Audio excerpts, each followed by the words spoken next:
Danielle is a senior instructor. We should say Dr. Danielle McKay is a senior instructor at the University of Oregon. So her title actually is many things. Let's see if I can find it here. I should probably let you describe it. Background in physical volcanology, geology. I don't know, add to that. Oh, that covers it. Okay, that's a pretty wide field. And she's going to be presenting tonight some new research findings that I think we're going to find really interesting. So I'm going to go ahead and let you start. Thank you. All right. How's this working? Good-ish? Good. I was told I have to have it very close to my mouth, which does seem true. All right, so thank you. This is a repeat version of a talk that I gave last spring? May, thanks. That the technology didn't feel like cooperating that day, so so we went through it anyway, but not everyone could see the slides because we couldn't hook up to the TV. So this is take 2, and I'm very happy to be back out here. Before I get going, I just have a little plug that I want to give. This is for the Central Oregon Geoscience Society. So if you're interested at all in geology, which I'm guessing you might have some interest at least since you're here today, this is a group that is fairly new. It's about 6-7 years old now. And we bring speakers to Central Oregon on geologic topics once a month from September through May. And this is just a screenshot of the homepage, so you can kind of see talks that are coming up. And during the summer, we offer field trips. And then we also support education, both K through 12 education in Central Oregon schools for earth science, in the form of supporting teachers and in the form of providing activities for K through 12 students. And then we also give grants, research grants for undergraduates and graduate students who are doing any aspect of earth science in Oregon. So that's just a little plug for the Central Oregon Geoscience Society. The talk coming up this month, they're always the 4th Tuesday of the month, and they're at Worthy Brewery. They're online and in person, so you can always just come in through Zoom and watch those talks. And if you just follow this link on our homepage, it'll get you to the Zoom registration or the description of where the talks are. And the talk coming up this month is a photo documentation of 100 years of landscape change in the Central Oregon Cascade Range. So this is a USGS geologist who has spent the past few years going out to sections of the Three Sisters area, Mount Jefferson, and getting these old photos and then going back 100 years later, or 110 years later, or 120 years later to the day and taking that exact same photo and documenting those changes over time. All right, so that's just that little plug. Now on to what you're all here for. So a little overview of what we'll talk about today. We'll do an overview of plate tectonics, a little refresher course if you need some refreshing on plate tectonics. And then we're going to talk about how the plate tectonic features, subduction zones, continental rifting, and hotspots, how those tectonic forces have impacted Oregon's high desert and Central Oregon as well. It's kind of an overview talk, broad, very broad. And then how does all this geology shape Oregon's desert landscape? And for that part, we'll kind of go back and forth between these different tectonic settings and some photos of what we see when we go out in Central Oregon. And for those photos, I use a lot of, I think this is kind of coming in and out, sorry about that. I use a lot of local photographers for those photos, so you might see some people you know, some photographers you know, and I like to take a lot of them from how many of you are familiar with the Oregon Natural Desert Association calendar? Fantastic calendar they put out every year, so I like to take photos from the calendar as well. All right, and then there will be, I kind of call this talk New new research that kind of explains Oregon's high desert. I just want to make it very clear that none of that research is mine. I'm not doing this work. I'm just kind of compiling some of the last, and I also should maybe put a caveat that it's newish research. So I'm just kind of compiling some of the changes in how we see the geology of Oregon and the Pacific Northwest, some of the recent changes, and by recent, in the last 10, 20 years, which is pretty darn recent in geology. All right, so let's get going. So this is an image that shows Oregon's geologic provinces. And this is a map that has been around for decades. Kind of the first geologic mapping that was done in Oregon. This was one of the results. Obviously, there are much more detailed maps that also resulted from that. But these geologic provinces have been recognized for many, many decades. And we are here in Central Oregon. We're kind of right here where 3 of those geologic provinces meet: Basin and Range, High Lava Plains, and the High Cascades. So we'll talk a little bit about that, but we're also going to talk about Eastern Oregon as well. Is it all right if we take photos? Yeah, that's fine. If you want to take photos, no worries. And I think this might be recorded too. It is being recorded. So you might have access to that as well. All right, now this is a map that looks fairly similar. I'll go back and forth a little bit, but this is a much newer map, and this shows ecoregions of Oregon.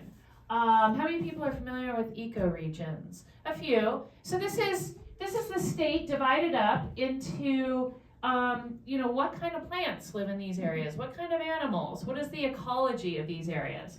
And if I go kind of toggle back and forth, you'll see that it really closely overlaps the geologic provinces. So there was Basin and Range, Blue Mountains, and Columbia Plateau here in Eastern Oregon. And if I go back, Basin and Range, Blue Mountains, Columbia Plateau. There's a few others in there. The High Lava Plains are kind of lumped in with the Basin and Range in the other map, and the Iwaki Uplands.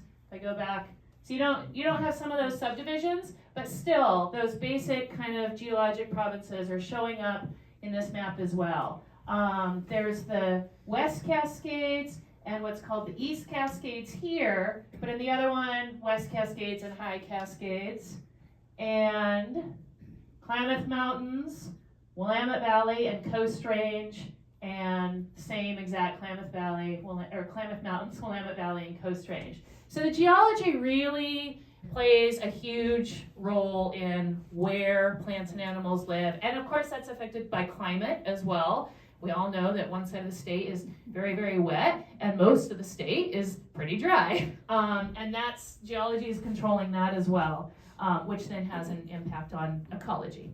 All right, so there's a big overlap between the geologic provinces of Oregon and the ecology of Oregon. All right, now we're going to zoom way out into kind of a global perspective of plate tectonics. And on this image, these yellow lines are the boundaries between plates. So this is the Pacific plate that I'm outlining here. Here's the North American plate. Notice that the North American plate goes all the way to the middle of the Atlantic Ocean. So plates aren't defined by whether or not it's land or ocean. Instead, they're defined by the crust of the Earth, how the crust of the Earth is broken apart. And plate tectonics explain how and why the geologic provinces of Oregon exist. And that's what the rest of the talk will kind of focus on. The movement of these plates really shapes Oregon. I mean, it shapes everything in the world, right? But we're focused on Oregon. Also in this image, the arrows represent not only the direction that the plates are moving, so the Pacific plate is moving west and a little bit north, but also the length of those arrows indicate how fast the plates are moving. So if you see an arrow this long, that's 10 centimeters per year. And that's that's something we can wrap our minds around. I mean, we do have to go to metric, but that's not so hard. In geology, a lot of times we're really focused on millions or billions of years, and it's just really hard as humans to wrap our minds around those numbers. But 10 centimeters per year of movement, we can all relate to that. So the Pacific plate is moving about 10 centimeters per year. The arrows are similar size, but some of these plates are moving very, very slowly. So if you have a short little arrow, that means that plate is moving very slowly. Bigger arrow means faster movement. And then we're going to zoom into this little plate here, which doesn't have an arrow on it. It is moving. It's just so small that an arrow would kind of cover it up. And that's the Juan de Fuca plate. So that's right in our region of the world. I won't zoom into that. First, we'll just do a little overview of plate tectonics. So now in this last image, we were looking at a map view. This is as if you're looking down at the planet and you're looking at these boundaries between plates. Now in this image, we're looking at a cross section and we're looking at boundaries between plates as if we sliced through the earth and we could kind of see at depth what these boundaries look like. And this is actually drawn for the Pacific Basin. It's not quite accurate, but it really does take some real world examples of the Pacific Basin. So if you think of this as being North America, and this can be the coast of Oregon or Washington, and there's a subduction zone, two plates moving together offshore. It's not right on land that those plates touch. Instead, it's off to the west. And then if we move over towards the west, there's a divergent plate boundary. This is one plate on the right and one plate on the left moving away from each other. So convergent plate boundaries, plates moving towards each other. Divergent plate boundaries, plates moving away from each other. And so this is like the Juan de Fuca plate here, subducting under the North American plate here, and this is like the Pacific plate. And then if we keep moving west, there's a hot spot, and that's kind of like the Hawaiian Islands. We'll get back to hot spots in a minute.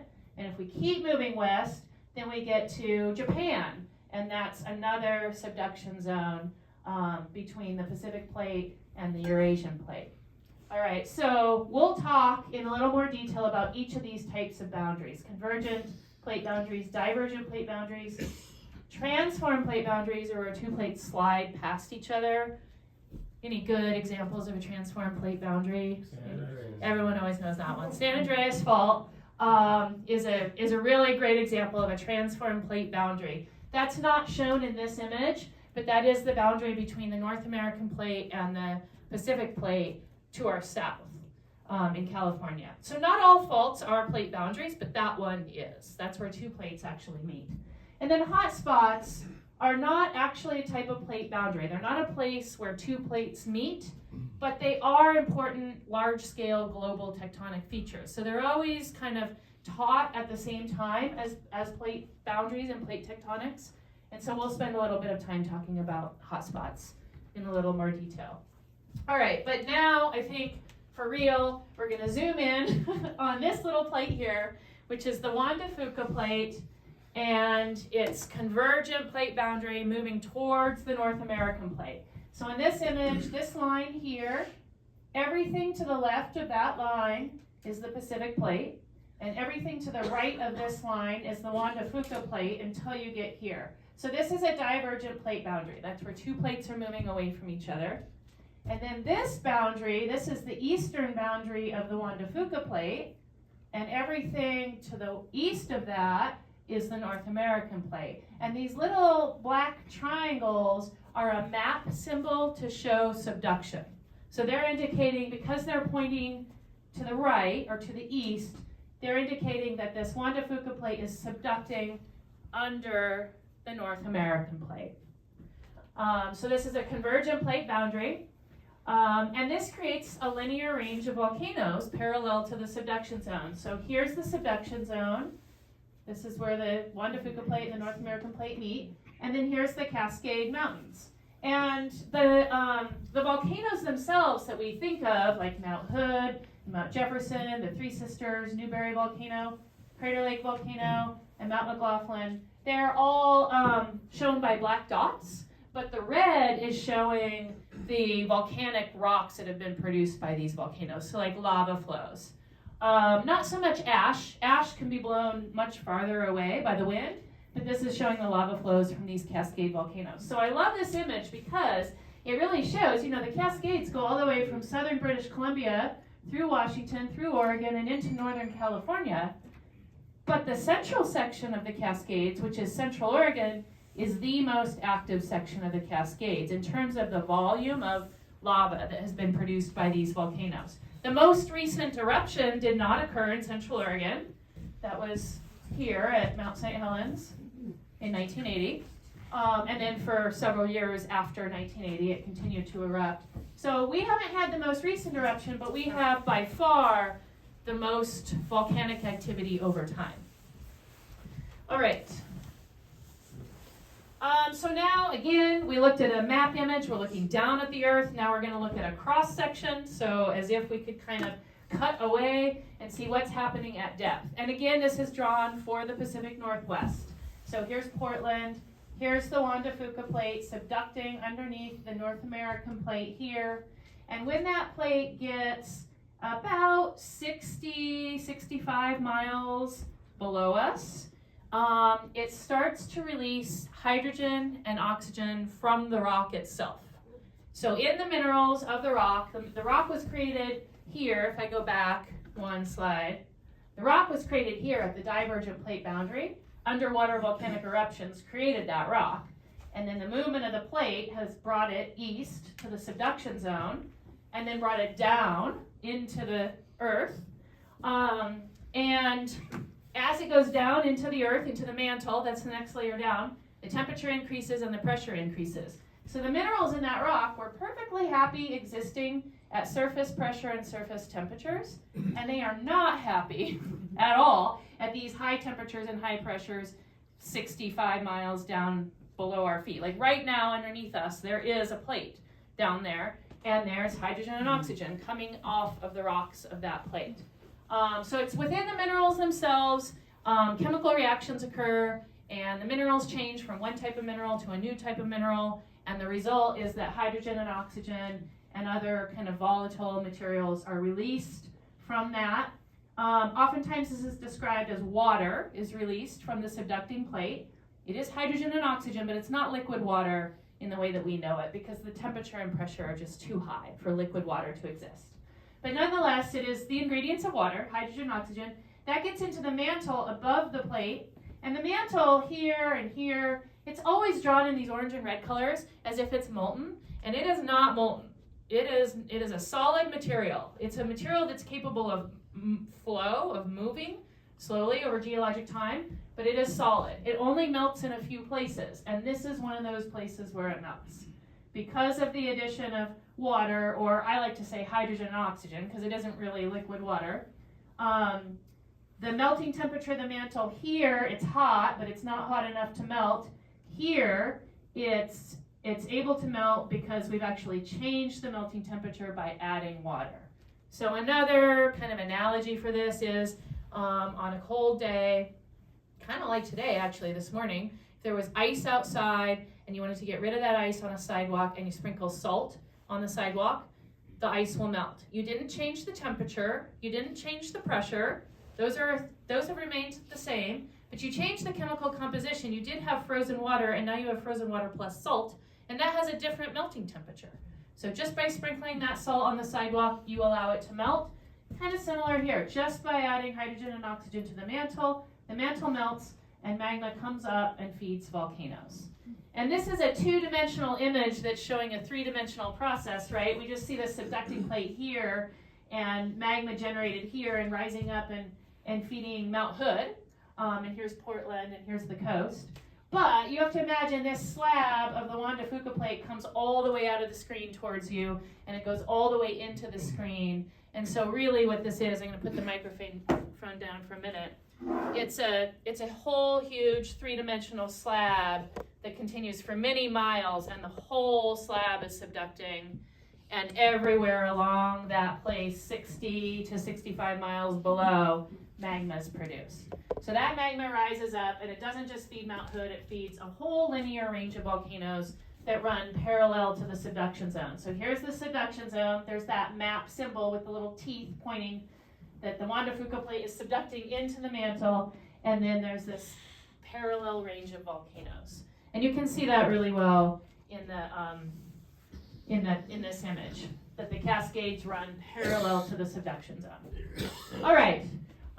So not only does this create a linear range of volcanoes, it can also create very large earthquakes and tsunamis, which is not the focus of this talk. But when you hear about big earthquakes and tsunamis or Cascadia earthquakes in the Pacific Northwest, this is why. And that's because here, where the two plates are touching, they're locked. And that's not a good situation for earthquakes. There's movement of the Juan de Fuca plate here out in the Pacific Ocean. The Juan de Fuca plate is moving to the east.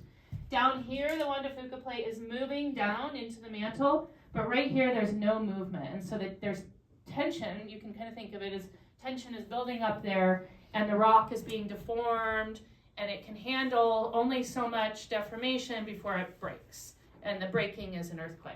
So I don't have time in this talk to go into Cascadia earthquakes, but that is the reason why we can expect big earthquakes in the Pacific Northwest. All right, so that was subduction zones. Now we get to look at pretty pictures of what subduction has created in Oregon. So how this tectonic force has impacted our state. So when we think of subduction, we think of the Cascade volcanoes. And I explained subduction with the Cascade volcanoes as an example. But subduction has been occurring, subduction has been occurring in Oregon for millions of years and has created other volcanic ranges besides just the Cascades. So we're going to go back 54 to 39 million years ago when there were volcanoes not where the Cascades are now, but farther east in what is now like the Ochako Mountains. And this is known as the Clarno Formation. The word formation just refers to this period of time. It's just a whole lot of rocks that were created during this period of time, and they all reflect volcanic activity. So millions of years ago, there was a range similar to the Cascades, but it was farther east. And now we can see the remnants of those volcanic rocks in places like, this is Spring Basin, wilderness area along the John Day River. And this really looks like we're looking at the bottom of a volcano and the bottom of another one and the bottom of another one, and that really isn't the case. The volcanoes have been kind of eroded away. The landscape is cut by erosion into hills, but those aren't just, that's not just the base of a volcano. There's been more weathering and erosion than that. Nonetheless, all of the rocks in here, if you go and inspect the rocks up close, they're all volcanic rocks. All right, so remnants of older volcanoes. And then we're kind of moving up. We're going from oldest to younger and younger and younger. So we were at 54 to 39 million years ago. Now we're going to go 39 to 18 million years ago. And this is Sutton Mountain Wilderness Study Area, which is just very close to the Painted Hills unit of the John Day Fossil Beds National Monument. So you see that some of those same kind of really colorful clays like you see in the Painted Hills. And this is all from another period of time known as the John Day Formation. And again, it's all volcanic material. So kind of the results of older versions of subduction. Before the Cascades came around, although right around this time, the Cascades were just starting to form. So these overlap each other a little bit with the Cascades. And then we'll go to younger. This is known as the Deschutes Formation, which just defines these rocks that are like 7.5 to about 4 million years old. And the Deschutes Formation is what you see in all these canyons.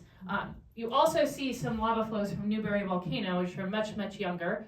But the older rocks, when you hike in the Crooked River and the Deschutes River and Whitechoose Creek canyons, those are all part of the Deschutes Formation. And they're all from the Cascades. Now we're getting into rocks that are from the Cascades themselves.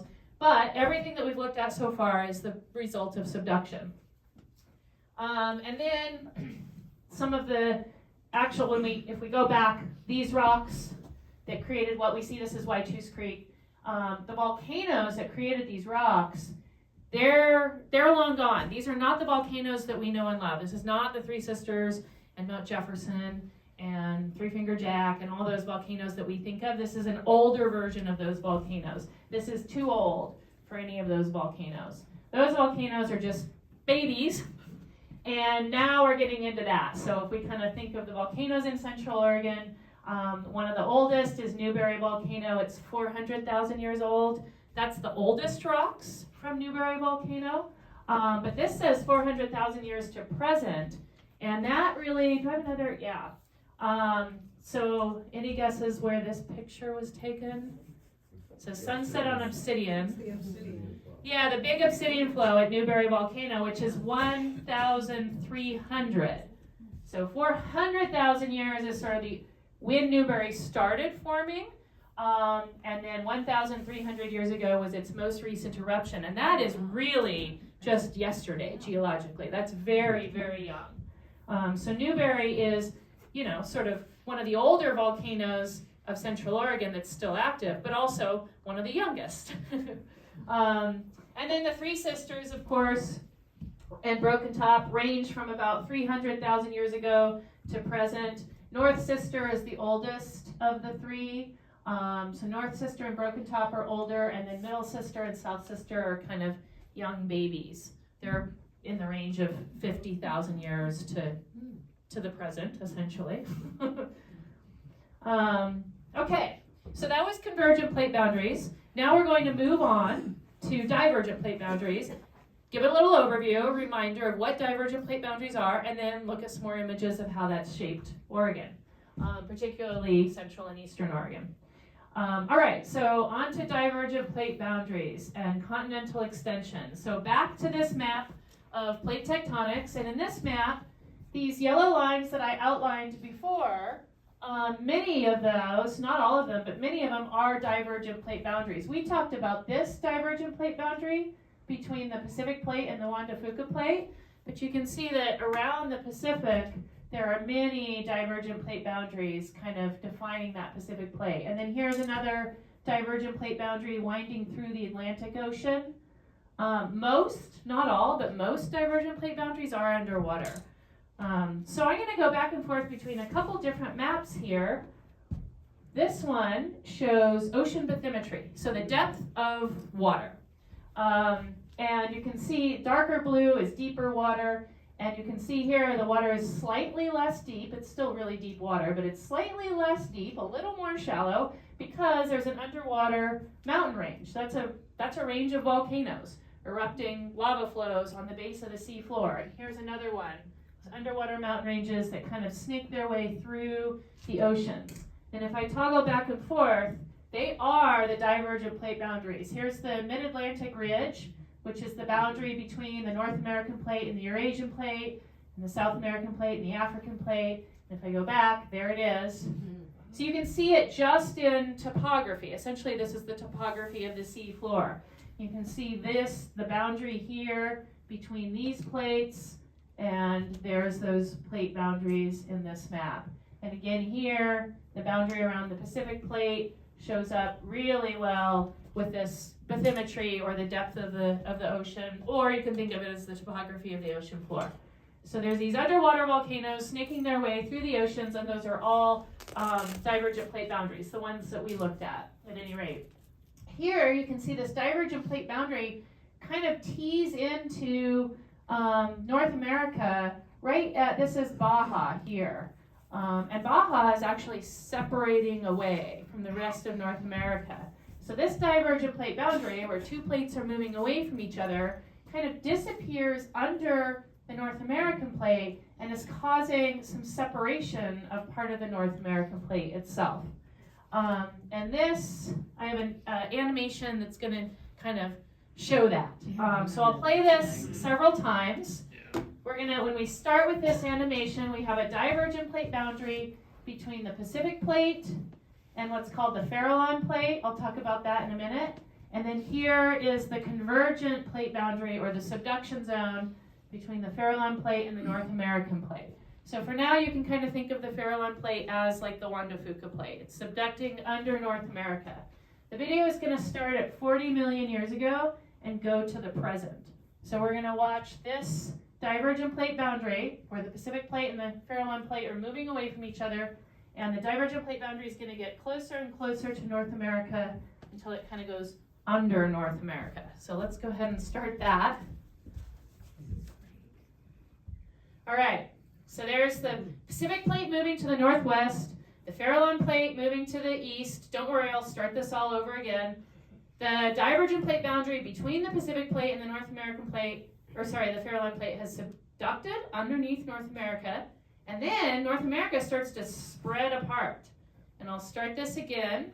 Notice that there are state lines in North America, which 40 million years ago had not been identified yet. But they're really helpful for giving you some perspective. Notice how those state lines, just look at the state lines right now, nothing else. They're kind of not what we would expect to see. They're a little contorted. And then now they start to spread out and become more like the state lines that we recognize. So do you see how North America is actually getting stretched? It started as being a little skinnier and it got stretched apart. And if I play that one more time, you can really see that for Nevada. If you look at the line for Nevada, it's very narrow here. And then it starts to stretch and pull apart and become what we know as Nevada now. So again, no state lines existed at that time, but what this is showing you is essentially the distance across Nevada doubled, essentially. So North America is getting pulled and stretched apart. Now we'll go back and we'll look at why that might be happening. So I'll start it again, and can I pause it? Yeah. So now, instead of looking at the state lines, really pay attention to this divergent plate boundary. The Pacific plate's moving to the northwest, and the Farallone's plate is moving to the east. And this is the boundary that separates those two plates. And this part, it's not a straight line. It kind of jogs over to the east. Since this part is farther to the east, it's going to be the first part to impact North America.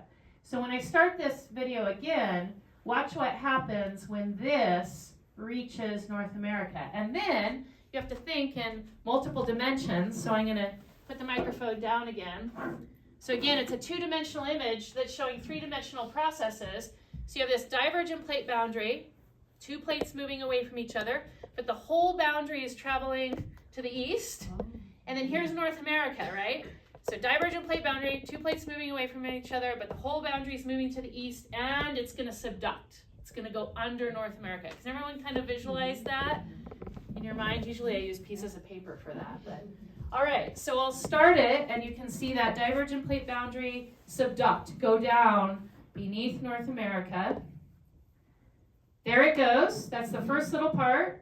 And now more and more of it is subducting. Now it's underneath the continent, and the continent is starting to spread apart as a result of that. Can everyone see that in the video? All right, and then I'll play this one more time so you can see the end result. Now we're at 0 million years, so now we're at the present, and this is the San Andreas Fault. But we saw the birth of the San Andreas Fault. I'll play that one more time, and we'll look at that again. We'll look at this divergent plate boundary here. When it reaches North America, we're going to see the itty-bitty, brand new, tiny San Andreas Fault. And then as time goes on, that fault will get larger and larger and larger. There's the initiation of the San Andreas Fault. As more and more of that plate subducts, that fault grows longer and longer until we get to the configuration that we have now, which is the tiny little Juan de Fuca plate and then this long transform plate boundary of the San Andreas Fault to our south. And one more final playing of this video. Remember I said we'll talk about the Farallon plate in a minute.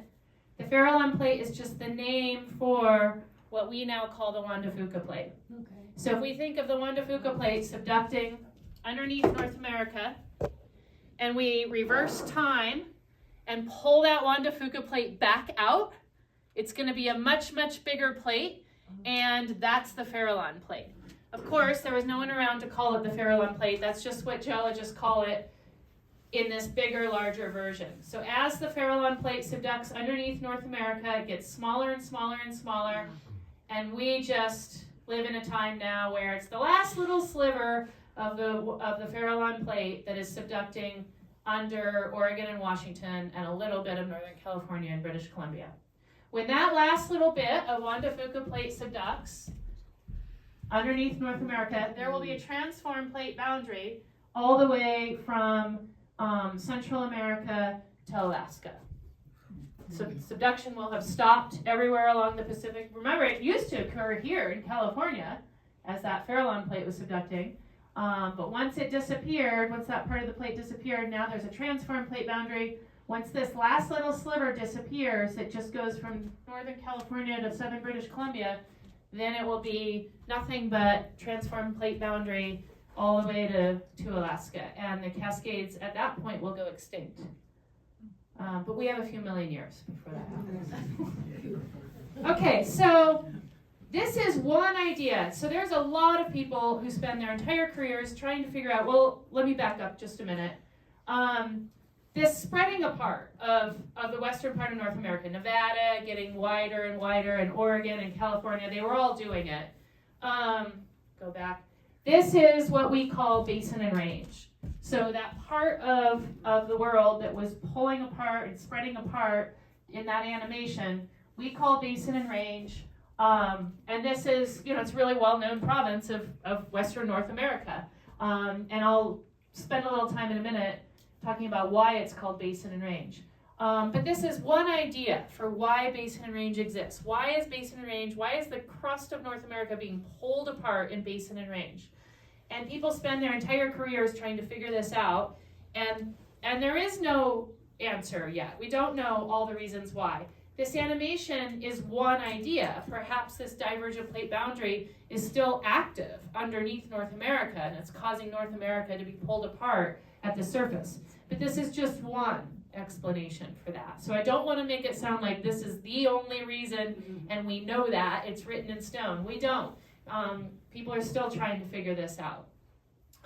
But we do know that at the surface of the planet, we see signs of extension. We see signs of it being pulled apart, and that's in these fault blocks that define basin and range. So when you pull apart the crust of the earth, it breaks, and some pieces drop down relative to other pieces. So what we're seeing here is faults, and the faults define where one part of the earth kind of drops down relative to the other part, which remains high. So this is a fault. This and this used to be all continuous, all at one level, but this part dropped down. So we're looking at a fault here, and we have higher topography on one side and lower topography on the other. Another fault, and then here, kind of mirror images. Here, the right side dropped down relative to the left side. Here, it's just the opposite. The left side dropped down. Here's another fault and another fault. And this is the type of deformation that occurs on the crust of the earth when you're pulling the earth apart or spreading it apart.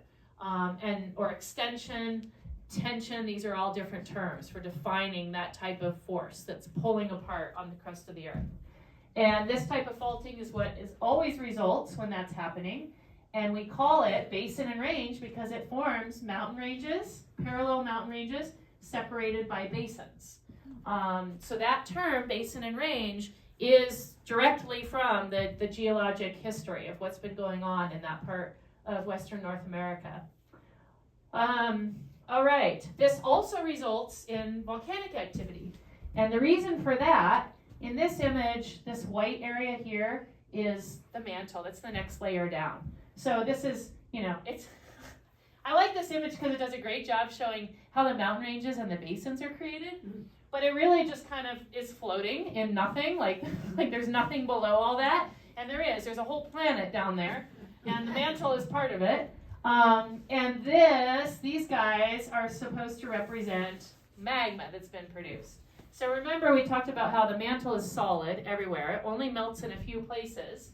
And one way that it can melt is if water or hydrogen and oxygen gets into the mantle. That changes the melting temperature. Another way that it can melt is if the pressure decreases. So we're surface creatures. We spend our whole time on the surface of the earth.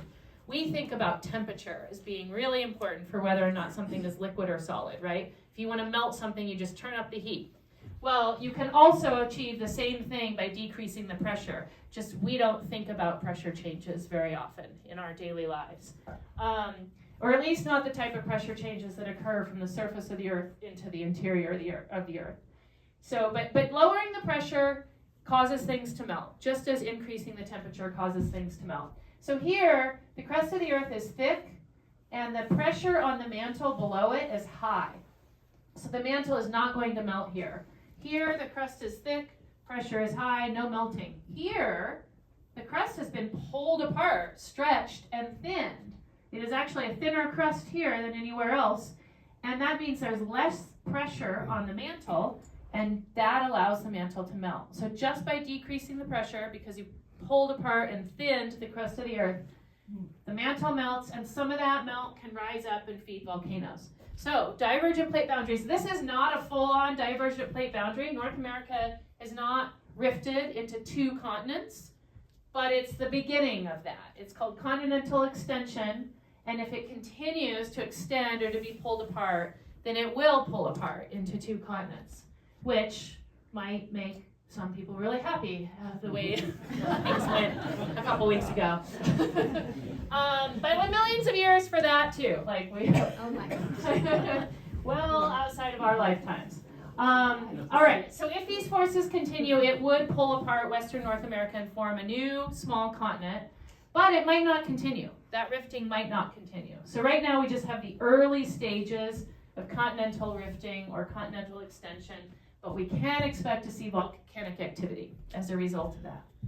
I don't have to walk all the way over here. I can use this. All right, so if we zoom into Oregon and look at some of the faults in Oregon, come on. There we go. All those black lines on here are all faults. There are a lot of other faults in Oregon that aren't shown on this map, but this shows kind of the major faults in the basin and range region of the state. So all those black lines represent faults. They run north-south and also northwest-southeast. So we kind of have these two sets of faults, but they're both associated with this pulling apart of basin and range.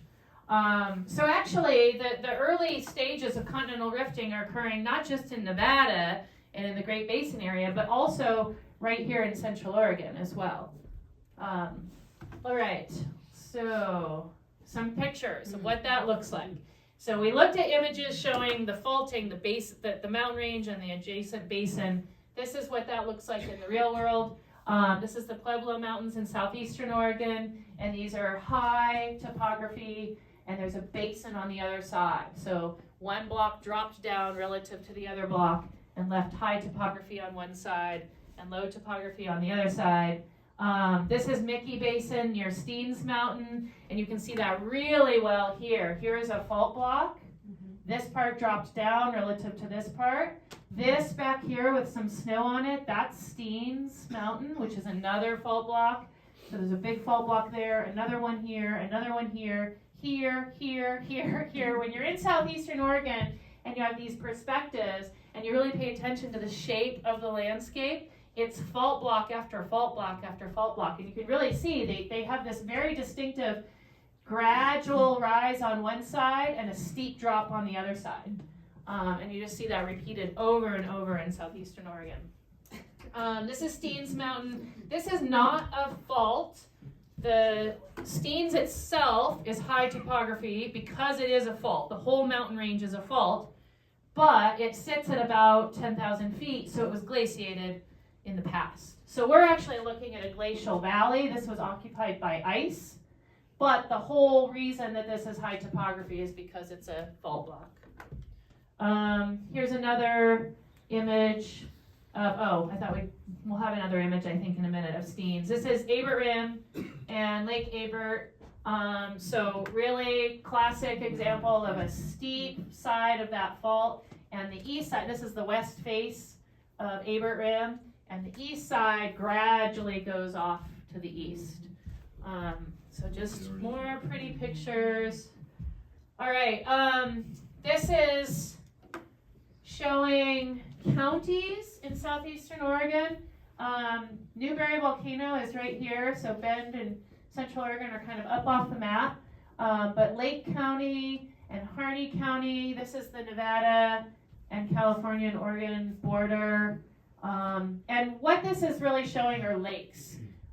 Lakes that exist currently are dark blue, and then the extent of those lakes in the past are light blue. So this is Summer Lake. Summer Lake still exists. There is still some water in Summer Lake, but in the past it was a much, much larger lake. So these basins that we've looked at pictures of, when the climate was wetter, there was more rain, more snow, those basins would fill up with water. So these, and form these massive lakes, which played a huge role in human occupation of this area. I mean, the last time these lakes were full of water was 14,000 years ago, and people were in the area 14,000 years ago. So what we think of southeastern Oregon being very dry, kind of high desert, at sometimes in the past it was really a kind of almost a lush environment. All right, so now if we go back, this is Alvord Lake. There's no water in it now. Steens Mountain is just to the west, and this big long area that was a huge lake in the past now looks like this. So this is the Alvord Desert or the Alvord Playa and Steens Mountain. And again, this is the fault block here, the mountain range, and this is the downdropped basin. Another Steens picture. Okay, so more on how these plate movements have shaped Oregon. We're going to kind of go off on a little bit of a side, and then we'll get back to the big broad picture of plate tectonics. So I've kind of introduced plate tectonics as these plates are moving as one unit, and that's how it's taught almost all the time in geology. And that's the simplified version, is that, you know, the North American plate is moving along as one unit, and the Pacific plate is moving along as another movement. But plates don't always do that. Some plates consist of individual blocks that move at different speeds in different directions. And this is especially true on the edges of some plates, and we're on the edge of a plate. We're on the western edge of the North American plate, and the western edge of the North American plate is made up of all kinds of different types of rock that were not originally part of North America at all. They were islands and tiny continents that got smashed onto the edge of North America. So the original boundary, the original edge of the true North America is kind of along the Oregon-Idaho border, and everything to the west of there has just been added on over time, and it's not going to behave the same as the rest of the North American plate. So we'll watch another animation, and in this one, the Pacific plate is moving to the northwest, the Juan de Fuca plate up at the top is moving to the east and a little bit north. And the North American plate is moving, but I think in this image it just stays still. But in real life it is moving southwest. All right, so let's play this one. So as the Pacific plate moves northwest, that's the San Andreas Fault, that red line. But notice that it's dragging pieces of North America with it. Yeah. Wow. And it's actually rotating those blocks. Those blocks are pinched between North America and the Pacific plate. And so they don't just move north, they also get rotated clockwise. Does everyone see that? So if you're familiar with that part of the world, that's like the transverse range. Santa Barbara area. I'm not super familiar with those mountain ranges, but they, unlike most mountain ranges in western North America, which run north-south, these ones run east-west, and it's because they've been rotated by the dragging along of the Pacific plate. All right, so that gives you kind of an idea of how, yes, the plates are moving as one unit, but sometimes things kind of move around separately on the edges. The edges of plates can be a little squirrely, and these blocks can do different things. So that has a direct impact on us in Oregon, and this is another animation that we'll go through several times. It does the same basic thing as the last one. Here we have the Pacific plate moving northwest, the Juan de Fuca plate in North America. The same thing's going to be on this image, we just have a bunch more colors. But there's the Pacific plate here, moving northwest. We've gone a little farther north because we want to look at Oregon. So here's Washington, Oregon, California, Nevada. Here's the Juan de Fuca plate subducting underneath Washington and Oregon. And we're going to start with what we just saw. This movement of the Pacific plate to the northwest is dragging pieces of California with it. And we saw really like a lot of dragging and rotation in this one. But also, if you go a little bit farther east, here is the Sierra Nevada mountain range. And even the Sierra Nevada mountain range feels a little bit of that drag. It's not getting rotated, but it is feeling some of that drag to the north. So in this animation, We'll start by looking at that purple block at the bottom that's labeled Sierra Nevada block. And I'll start the animation. A lot of things are going to happen, but just only look at the purple block. We'll go through block by block. So the Sierra Nevada... Oh, I don't want... Be quiet. Oh, it's the TV. The TV has sound on. Can we turn the volume off on the TV? I want to talk. I don't want him to talk.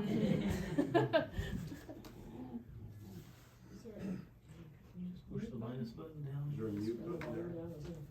Muted. All right, let's try it again. Sierra Nevada block. Slow going. Let's On the southern part of that Oregon just don't listen. block, which pushes on the Washington Coast Range. Yeah, one back. British Columbia doesn't go anywhere. Yeah. Yeah, we can't- Oh. I don't think we have the, Point it back. Oh. It should control both of them. Oh. It's the mute. Okay, I'll start it again. Point it at that one. Yeah, pointed at that one too. Oops, sorry. Oh, now it doesn't want to. Uh-oh. Sure. Okay. Sierra Nevada block pushes on the southern part of the Oregon Coast Range block, which pushes Can't get on into the it. Washington Coast Range block. British All Columbia. right, I'll just try to talk over. Will that work? Could we unplug that? Yeah, my computer's muted. Could we unplug it? Yeah. No. If you, on your pointer on your computer, when you were down at the bottom, there was a slider bar, and I thought there was a mute on the far right. Oh. Let's play. Whoops. You see it? Yeah. Yeah, Sierra Nevada block. there you Will it though? Sierra Nevada block No. pushes on the southern part of the Oregon Coast Range block. I can't. Oh, here. go. Jack the volume oh, down. there we go. There you go. Okay, let's try that. Yeah. Yes. All right, thank you. Okay, so let's start this over. We're only going to look at the purple Sierra Nevada block. As the Pacific Plate moves to the northwest, it's dragging the Sierra Nevada block with it. The Sierra Nevada block isn't rotating, but it is moving north. It's subtle, but it is moving north just a little bit. So I'll play that again. Oh, sorry, I have to go back every time. So you can see a little bit of north movement of that purple block. And so it's going to push into the pink block, which is just north of it. The pink block is a block of material. It's underwater lava flows that were erupted off the coast of Oregon millions of years ago and then added on to the edge of Oregon. So basically underlying the whole Willamette Valley and part of the Puget Sound area is this solid, cohesive unit of basalt. We're pretty familiar with basalt here in Central Oregon, this heavy, kind of dense, dark gray rock. That pink block is all basalt. So the Sierra Nevada block is what it kind of sounds like. It's all granite. If you think of the Sierras, it's this beautiful light-colored granite. It's a solid, cohesive unit of rock. When the Pacific Plate drags it north, it's going to act as one unit. It's not going to move around and do squirrely things. It's all going to go to the north. So if I start this again, that solid, cohesive, purple granite unit of the Sierra Nevadas goes north. It hits this solid, cohesive pink unit, which is underneath the Willamette Valley. That gets pushed to the north. And then the result is that it shortens the Seattle region, because the Seattle region is pinched between the original North American continent. Here's the boundary, the original boundary of the North American continent. It's not going anywhere relative to all this stuff that's happening here. So this pushes on the pink pushes on the green, and the green gets squished or shortened. And if you know about faults in the Seattle region, there are a bunch of them running east-west, and that's because of this squishing or shortening. Put the microphone down. As it's getting squished or shortening, it's sort of rumpling the topography in these sort of hills that you see in the Seattle area, and those are all faults that are running east-west. So like the Nisqually earthquake was a result of those faults. Okay, let's start this again. We kind of handled what's happening on the west coast, but inland, there's not just the movement here of the Pacific Plate moving northwest, there's also basin and range. There's this extension or tension pulling apart of the Nevada and southeastern Oregon region. So there's a force moving this way, and there's a force moving this way, and there's subduction of the Juan de Fuca plate under the North American plate. So there's a force moving this way. So we have these three forces, and the result of all three of them is that Oregon and Washington get rotated clockwise. And I'll start the animation again, and the best way to see that clockwise rotation is to look at the Cascade volcanoes. They're going to start here, and they're going to rotate clockwise. So I'll start the animation, and you can look at that orange area and what happens as all of this stuff goes on around it. So can you see how that orange area is swinging off to the left, kind of as a pivot? Yeah. So this, if you calculate all these forces moving in these three directions, here a force from the south, here from the southeast, and here from the west, the result is that Oregon and Washington are rotating, and here's the actual data that supports that. This is GPS data. So all of the arrows here, they're blue and red arrows. Everywhere where you see a blue arrow, which is most of these arrows, that's someone who went out and had a handheld, very precise GPS unit, or maybe a backpack unit, and is collecting measurements on how the Earth is moving. And the red arrows are continuous GPS stations, so they're out there permanently, always collecting data for how the Earth is moving. And like the arrows we looked at earlier on in the talk, the length of the arrow indicates how much movement per year. So an arrow this long indicates 10 millimeters of movement per year, and some of these arrows are double that. So this is showing, if you kind of look at all these arrows together, here the triangles here are the Cascades. This is Oregon and Washington, Idaho, California. So there's clockwise rotation, and that clockwise rotation is more pronounced in western Oregon and western Washington. Could you point out Bend? Yeah, Bend is right about here. And the kind of the pivot point where that everything is rotating around is somewhere here. There's disagreement by geophysicists who study this as exactly where it is, but it's somewhere kind of in the Columbia Gorge area. They all agree on that, just some people have it a little farther east, some people have it a little farther west. If I go back here, you can see where this particular person put it, right here. So everything's kind of rotating around that point. And this rotation, this clockwise rotation of the Pacific Northwest has completely, like what the theory of plate tectonics did for geology in the 60s and 70s, everything that we've talked about for plate tectonics, it's not that old, only a few decades old. And in the 60s and 70s, when this was all being pieced together, it reframed our understanding of how the planet functions. This clockwise rotation of Oregon has reframed our understanding of geology of the Pacific Northwest. It has explained so much that was kind of poorly understood prior to understanding that Oregon and Washington are rotating, and they're rotating pretty quickly. All right, so not only is there a plate subducting underneath our feet right now, 60, 70 miles down below us, but also, as we're sitting in this room, we are very slowly rotating clockwise. Okay, so that was divergent plate boundaries or continental extension.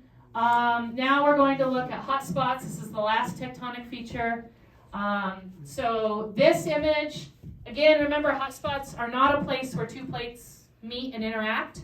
Instead, it's one plate, but there's hot material coming up from deep down in the mantle. So this image is drawn for Hawaii, and it starts here with this hot material rising up, maybe even from the boundary between the core and the mantle. Maybe it's higher up. There are a lot of people who spend their entire career studying these hot spots or mantle plumes. It's hard to see inside the planet, so it's hard to image these. We can image them in some places using seismic imaging, which is, you can think of it as like X-rays or MRIs for the planet. So sometimes we can see these, but in other places we can't, and so they're really hard to study.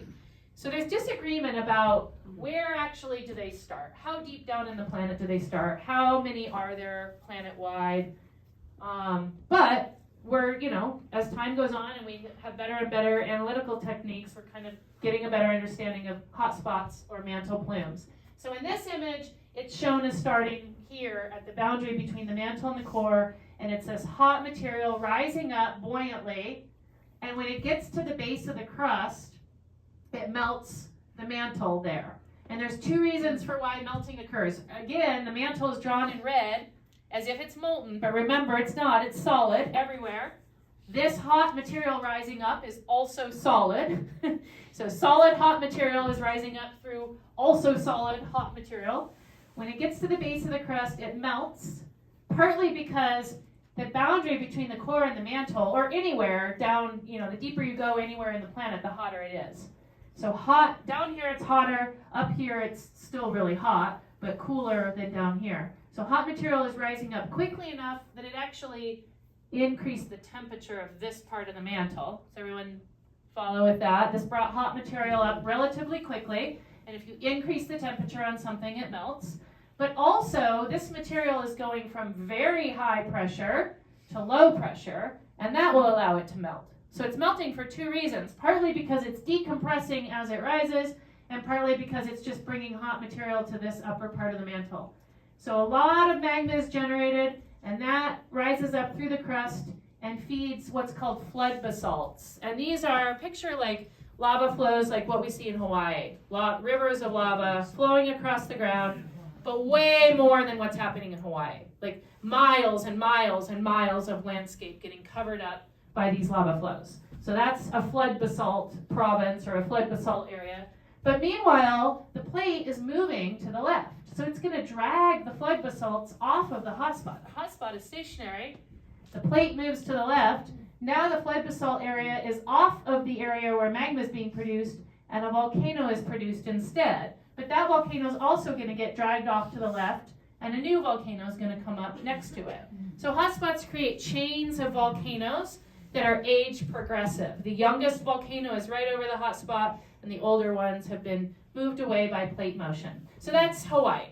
This is drawn just exactly for Hawaii. The flood basalt province has been moved by plate motion for millions of years. It's all the way up by Kamchatka now, Russia.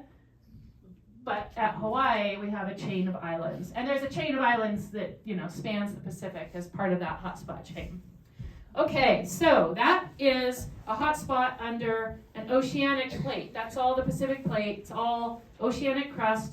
But they can also occur under continents. And so here's our part of the world. So Washington, Oregon, Idaho, and all of this gray represents a flood basalt province from a hotspot that existed 16 million years ago in southeastern Oregon.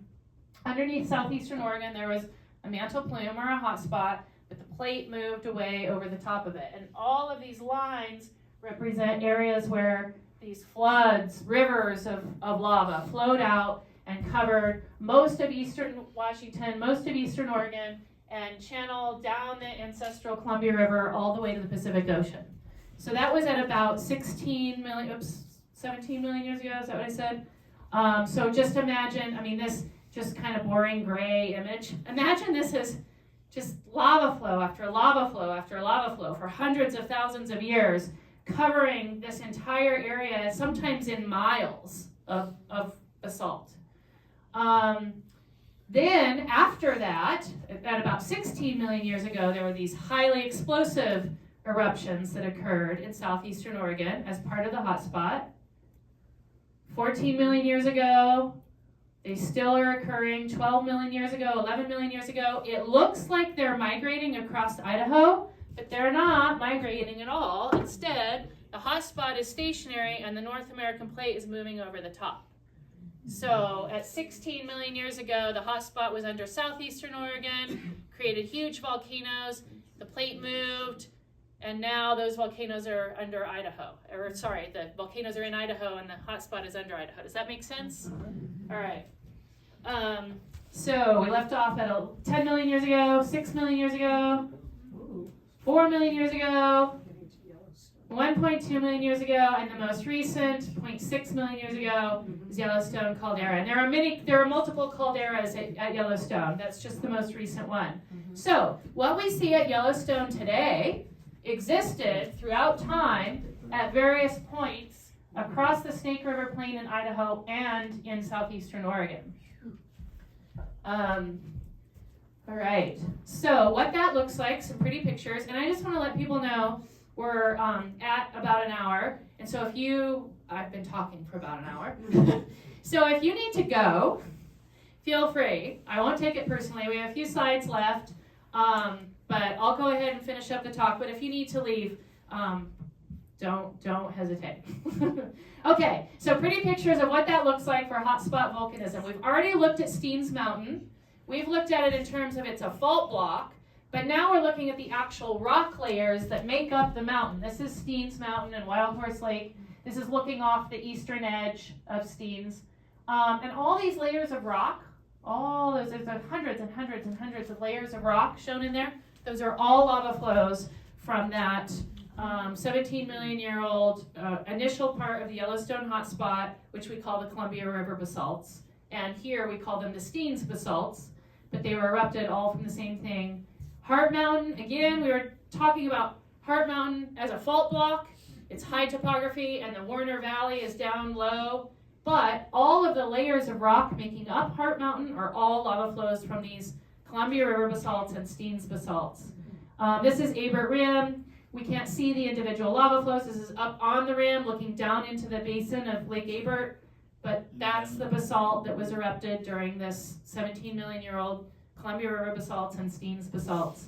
Sutton Mountain, we looked at this before because there are volcanic rocks from ancient subduction zones here, but also all these layers are all individual lava flows from the Columbia River basalts. So you really get a sense of just how thick these were. I mean, they really covered everything in eastern Oregon and eastern Washington. Another picture from Sutton Mountain. This is near the John Day. This is at the John Day River itself. And again, you can see all these layers of rock. And they're all lava flows from this massive outpouring of flood basalts. Again, the John Day River. And then, what we saw in those last few images focused on the basalt that was erupted 17 million years ago, but there were also these highly explosive caldera kind of eruptions that created an entirely different type of rock, not basalt at all. And so we'll look at some pretty pictures of what that looks like. So this is along the Oahe River, in the Oahe Canyonlands proposed wilderness area, maybe getting close to being a wilderness area. So this is near Iron Point. If you've rafted the Oahe, you've gone right through here. And this is rhyolite. This is a very different type of rock than basalt, and it's the result of those highly explosive eruptions that came after the outpouring of flood basalts. I think I have a lot of pictures of the Oahe because it's just stunning. You can see the river way down here, and then just this huge amount of volcanic rock that was produced by some of the most explosive, largest eruptions on the planet. Are there calderas in that area? There are. These are all from calderas, but they're so old that we can't see the caldera anymore. Yeah. So just more Oahe. I should take some of them out, but they're just so pretty that... Okay. All right, so the last few slides. So that's what we know that the Yellowstone hotspot created. We know it's under Yellowstone now. We can actually image it. We can see the hotspot underneath Yellowstone now. And we think it was under southeastern Oregon 16 million years ago. But there is a possibility that perhaps it's a longer-lived hotspot than that, and that it has more of a track over here to the west. So there's a couple locations close to us. One is at 30 million years ago. There's a big caldera. Anyone know what caldera that is? Crooked River, yeah. Crooked River caldera. Prineville's kind of right in the middle of it. Although, just like the rest of these calderas, it's so old you can't see the caldera anymore. You can't see the walls of it. When you're at Prineville, it does kind of feel like you're sitting in the middle of a volcano, but that's erosional features. That's not caldera walls. But nonetheless, there are rocks just like what we just looked at as part of the Crooked River caldera. And so I put a question mark there because is it part of this same Yellowstone hotspot activity? That's a question that people are asking now and researching now. And then there's also that pink block. Do you remember the pink block from that animation? It underlies the entire Willamette Valley and part of the Puget Sound area. And it's this massive outpouring of flood basalts, essentially, that erupted underwater off the coast of Oregon and Washington. And then accreted or got smashed onto Oregon. So now it's here. It erupted here, but it now occupies the basement of the Willamette Valley. So is that part of the Yellowstone hotspot? And people are trying to answer that question currently. The Crooked River caldera, just to put that in perspective, the size of the caldera, these spheres represent how much explosive ash and rock and debris are created by various volcanoes. Here's Mount St. Helens in 1980, tiny little baby. This is Mount Mazama, which created Crater Lake. And these big spheres, the volume of ash and debris is much, much higher. These are the Yellowstone, like those calderas that we saw kind of across the Snake River Plain, and the Crooked River caldera fits right into those. And this one, Toba, is the largest one that's been identified so far on the planet. So these are by far the largest volcanic eruptions on Earth in terms of how much explosive activity, how much ash is produced. These are global changing events. The most recent one, the largest and the most recent, Toba, 74,000 years ago, people weren't keeping written records. So we don't have a written record of what that eruption was like, but there was a decrease in human population around the planet, probably because of global cooling after this eruption. So if an eruption like this happened, we haven't experienced it. In human history, we haven't experienced it and lived to tell the story.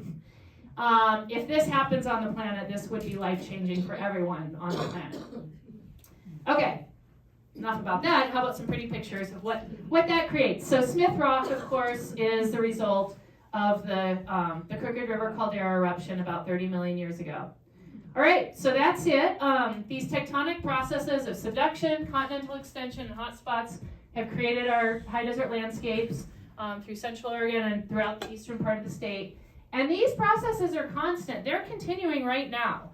As we sit here, they're still unfolding. It's just on a slower process than our daily lives. And ongoing research has continued to improve our understanding. The rocks, all these photos that I've shown, the rocks have not changed in the last 20, 30 years, but our understanding of them has changed significantly. So that's all I have. And again, if you need to go, please feel free to go. But I'm happy to answer questions if you have questions.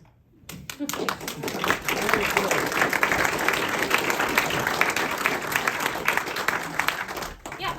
So the map you showed of the Columbia basalts, and then you talked about the oceanic basalts. I live in Madras, and all the mesas there and all the way down into Warm Springs, it's kind of outside of that map that showed the Columbia basalts, and in the oceanic you kind of said stopped over in the Willamette Valley. So what's that stuff? Yeah, so there's a question about, there's the Columbia River basalts, and then there's that Silesia, that pink area that was erupted off the coast of Oregon and Washington. And the map that I showed, it does kind of make it look like the Madras area is outside of the range of the Columbia River basalts, but it's this little bit. That actually is, as you travel on Highway 97 from here to Madras and you drop into Warm Springs, especially as you drop into Warm Springs, you are looking at some Columbia River basalts. Also, though, at the top, there's this section of basalt called the Tethro basalt, which is from Tethro Buttes, which is that quarry as you get to the north end of Redmond, and there's that big red quarry on the west side of the highway. That's Tethro Buttes. And it turns out that those buttes, they were cinder cones when they were active. They looked like Lava Butte or Pilot Butte in Bend. There's a series of cinder cones. And that lava from Tethro Buttes, so it's like, somewhere kind of here, traveled all the way to the Columbia River and a little bit down the Columbia River. So the very cap rock is probably Tethro Butte basalt, but some of it underneath, both in the Warm Springs area and in the Prineville area, is Columbia River basalts. Yeah? So, glacial action happened after all this, correct? So the question, glacial action happened after all this. Glacial action we would have to kind of superimpose during all this. So ice ages kind of come and go, glaciers advance and retreat, and for the past 2 million years in particular, they've been doing that, advancing and retreating, and some of what we've looked at is 2 million years. And then if we go farther back to about 5 to 10 million years, they were still doing that. Essentially, from about 65 million years ago to now, the climate has been getting colder and colder and colder over time until eventually you get glacial advances and retreats. In 65, we're not nearly in that. The oldest we talked about was, maybe 56, because I mentioned Silesia. So during this whole time, there's been glaciers coming and going. And so how much? More so towards the end of it. So how much of effect do they have on the carvings of the walls? Yeah. So how much effects have glaciers had on what we've seen? Only that picture of Steens, where I showed Wild Horse Canyon, that glacial valley. And then when we looked at the Cascades, we could actually see some snow and ice on, like, the Three Sisters. The picture of the Three Sisters showed glaciers. Those are the only two images that had any impact from glaciers. Everything else, when we're looking at pretty pictures of rock, glaciers never touched that. Even though this has been there for 30 million years, it's seen lots of glacial advances and glacial retreats, but only in the Cascades, not at the point of where Smith Rock is now. So this is all erosion by water. And all of the other images that we saw, no glaciers touched any of them except that one of Steens. And so that was what we're really seeing there isn't even erosion by water. What we were seeing in most of those images is faults, like offset. Rock is exposed because faults have pushed one rock higher and other rocks have dropped lower. Does that make sense? Yes, thank you. It's a good question. Yeah. I've got kind of a layman's question.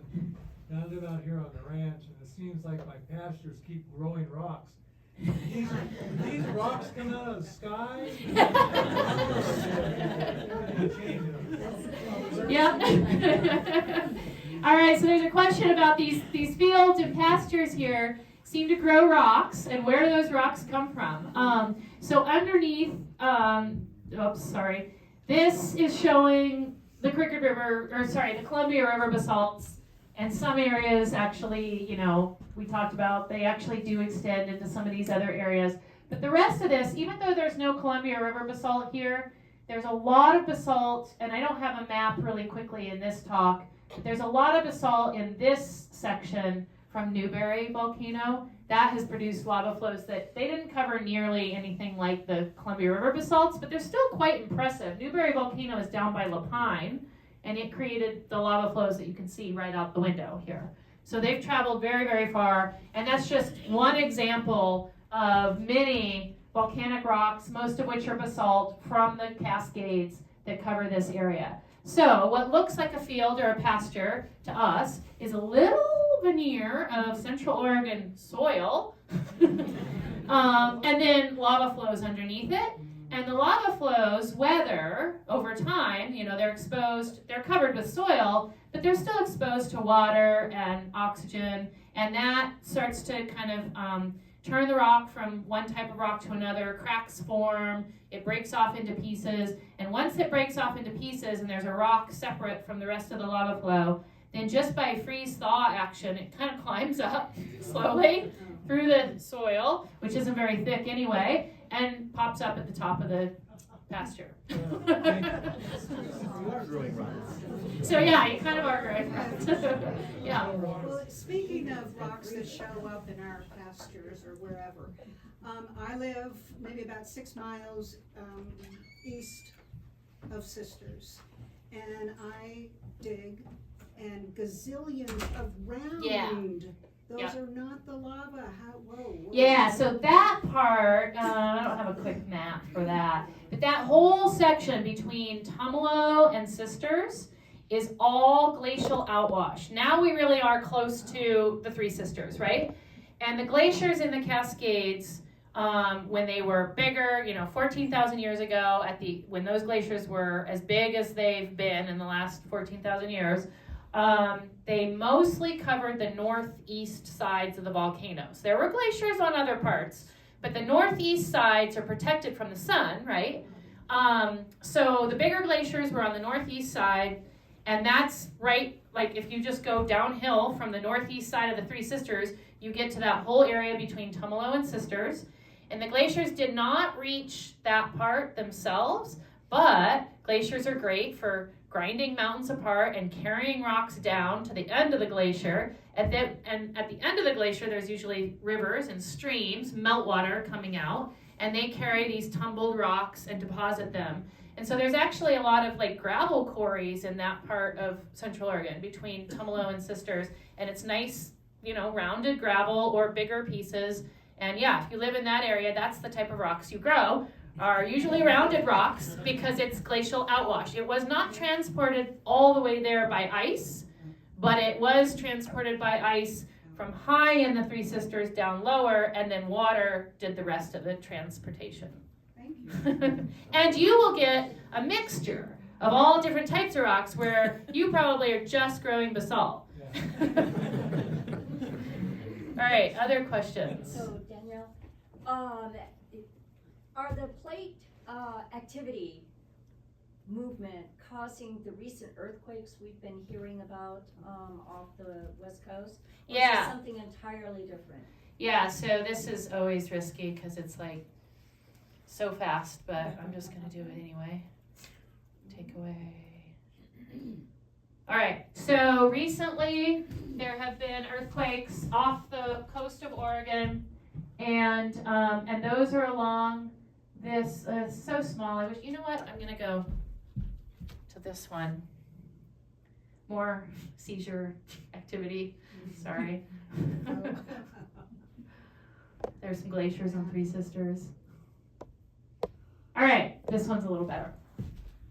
Okay, so this is the subduction zone. That's where the Juan de Fuca plate is subducting under North America, and those two plates are locked. And if an earthquake occurs along there, it's going to be a big one. Like, that is what people talk about for the big one in the Pacific Northwest. But this here is the divergent plate boundary between the Pacific plate and the Juan de Fuca plate. And these little guys, the Explorer plate and the Gorda plate, they're just the other little slivers of what, this is all the remnants of the Farallon plate. So it has kind of different names in different regions, but it's all attached. It's all one plate, even though it has three names. So the actual divergent plate boundary, where the plates are moving away from each other, that's actually the black line here. And then these lines where there's little arrows, those are actually transform plate boundaries. And that's just because of how the geometry of these plates work. If you have the crust of the earth is broken up into pieces, but it's on a round planet, it has to be broken just to fit on the round planet. And where you have a divergent plate boundary where two plates are moving away from each other, it has to kind of jog. Which way do I want to go? It has to jog. See how this is made up of a sequence of 90-degree turns? And where you see a straight section, that is an actual divergent plate boundary. This part of the Pacific plate is moving away from this other plate here. But where it goes to a 90-degree turn, that's a transform plate boundary. So in reality, divergent plate boundaries winding their way through the oceans are a combination of an actual divergent plate boundary where two plates are moving away from each other, and then a little segment of a transform plate boundary on either end. And it just goes back and forth, divergent, transform, and it has to do that to fit on a round shape. I know this is the kind of thing that really benefits from if we could all do a little like model where we had little pieces of paper and we could cut it and see what happens when you put a round plate on or a flat plate on a round planet, and then you move that plate away from each other. You have to have some sections that are sliding past each other. There's no other way to accommodate pulling plates apart without having some sections that slide past each other. So I feel like in this setting, you kind of just have to take my word for it because we don't have time to go through all of that hands-on demonstration. But essentially, this is divergent plate boundary, transform. Divergent, transform. Same thing here. And those little earthquakes that happen off the coast of Oregon that you hear about, and there was one recently that was like a 6 or something? Yeah. That's here, along these transform plate boundaries. And they're great little earthquakes because I mean, a 6 is, you know, if a 6 occurred right underneath you, you would definitely feel it. But that's far enough away that no one on land really feels it, or maybe some slight shaking, so they don't cause any damage.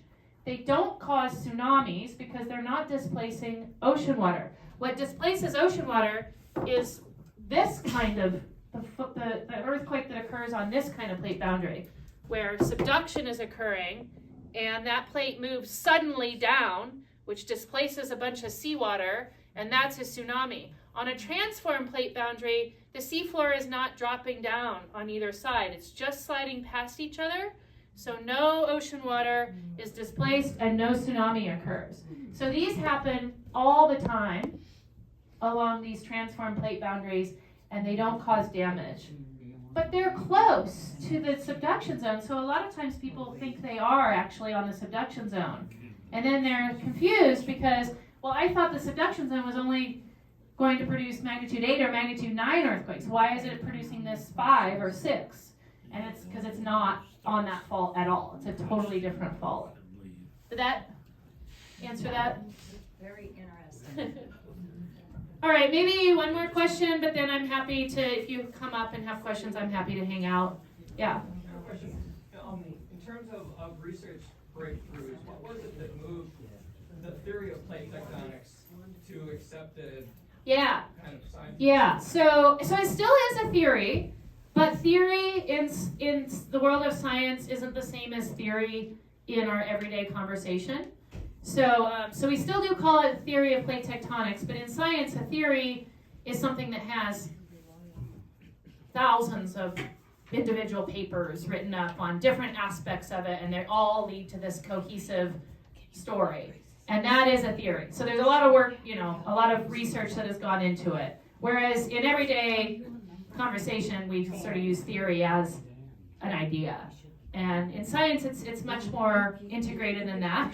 But the question is, like, what led to it? What led to this vision, this unified vision of how the plates work on the surface of the Earth? And I'm trying to remember which way I'm going here. One big part of that was this. Getting this ocean bathymetry, the depths of the ocean. We didn't know about this. We didn't know about plates when we started mapping the seafloor. And anyone know why we started mapping the seafloor? Intercontinental cables and pipelines. Before that. I think before, maybe not before that, but different reason. Submarines, yeah. World War II was largely kind of a, where are your submarines and where are our submarines, and trying to figure out where German submarines were. And so there was a lot of seafloor mapping during World War II, and that's when we saw this and this. Like, why are there these underwater mountain ranges? We didn't have ocean bathymetry before. We didn't even know those mountain ranges were there. So why are there these underwater mountain ranges? What explains that? And then, kind of along the same time and after World War II, not only did we continue mapping the ocean floor for science instead of finding out where other people's submarines are, we started taking samples of the ocean floor. And the samples collected here or here, right on that mountain range, were very, very young. They were volcanic rocks, they were basalt, they were very young. And as we went away in either direction from those, they got equally older and older and older. So here we had rocks that were 0 million years. Here on each side, here and here, equidistant, maybe they were 5 million years. And then equidistant here and here, they were 20. And equidistant here, they were, my ages are too young. By the time you get here, they're like 300. So they're older, progressively older in a mirror image as you move away from the divergent plate boundary, which we didn't know at the time was a divergent plate boundary. But if we piece that together, if there's some mechanism that is bringing magma to the surface and creating underwater eruptions, and then that rock is being transported this way, that's not a very big leap to make to, oh, this must be some kind of movement of something. Other lines of evidence, there are matching rock types. This is a good example. Here, matching rock types in the Appalachian Mountains and in Greenland, and in Norway. And that had been recognized for decades, like since the early 1900s. Also, it kind of looks like these are puzzle pieces, like they just got pulled apart. That had also been recognized when the first maps were made. But in the early 1900s, there was no mechanism, like how do you pull apart continents? We didn't have a mechanism for doing that. And by the 50s, 60s, really 60s and 70s, we started understanding the interior of the planet because we could measure seismic waves, and that gives us an image of the interior of the planet. And we realized that the mantle is solid, but it can move. It's capable of moving. And that there's convection cells in the mantle, so hot material rising up towards the surface, cooling and going back down. And that is the mechanism of how these plates move. So hot material rises up through the mantle, it cools, and it descends, but it drags the plate along with it. So these are just some of the lines of evidence, but there are multiple lines of evidence, and each one has hundreds or thousands of papers written on it. So like the fossils, hundreds of peer-reviewed papers on fossils. The rock types, hundreds of papers on that. How the interior of the earth behaves, thousands of papers published on that. Ocean floor bathymetry. So you kind of see what I'm going. It's just like science builds on top of itself. And so as more and more and more of this research goes on, it all points to the same thing, which is what we've talked about for plate tectonics. All right, that was kind of a long-winded answer. But thank you again. And I'm happy to hang out and answer more questions if you have more questions.